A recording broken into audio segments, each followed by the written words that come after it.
Thank you very much, Eduard, for providing an overview of the Luxembourg toolbox.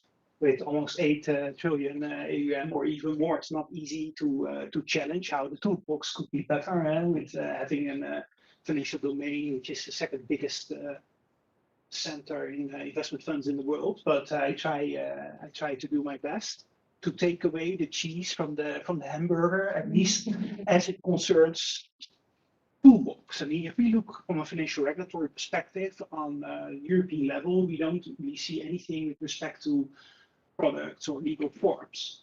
And the reason for that is that the European legislator considers that fund managers have to be subject to conduct of business rules, prudential law, depositories basically the same, and that legal forms have a very marginal role in fund governance, at least if you look at it from a financial regulatory perspective. Actually, they only have two roles. In the first place, they provide limited liability for investors, and in the second place, they ensure that there is a segregated asset patrimony, so that the assets of the individual investors are not being commingled with fund managers or with the depository or between the investors itself. So due to this reason and due to this adaptation to fund governance, more and more countries have in the past few years, especially after the adoption of the AFMD, adapted their legal forms to a larger extent to fund governance. And Luxembourg has also done that with its SCSP and SES. The claim I want to make is that it would maybe be an improvement to shift the legal forms in Luxembourg from the product laws to the AFM law. And the reason for that is that there are basically three arguments for that. In the first place, if you look at the legal forms, you see in every single product law like the similar type of legal forms that are being available, and it creates some confusion. In the first place, not every legal form is being available in every single product law. But if you consider that from an investor protection and market protection standpoint, legal forms which provide these two features of limited liability and segregated asset patrimony, then it would actually not matter what legal form you would apply in what product law.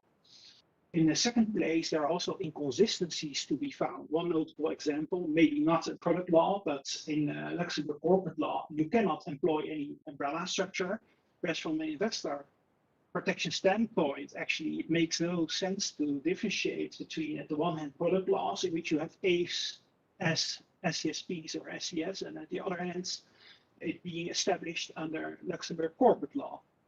But the most important reason why I would claim for a more product law neutral regulation of the legal forms and to regulate all legal forms from the product law into the AFM law is the overlap with EU product laws. Now we have VECA, EUSEF, money market fund regulation. Till now, it is not that yet so often used because Luxembourg products often are more efficient, or in the case of money market fund regulation, it is mandatory, but they are more efficient. But there's now an ongoing tendency to claim that LTIF might become the third pillar amongst UCITS and the AFMD.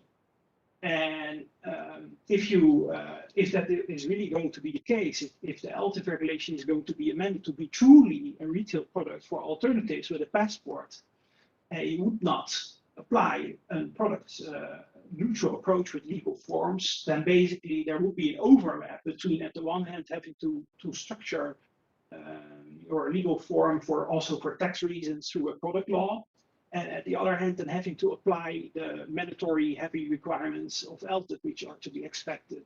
The same holds true for loan origination and loan participation funds. There's already discussion going on for 5 years how to regulate this, but I know that the Commission is busy with it. And if you would not apply a product law neutral approach with legal forms, then there might also be overlap into this.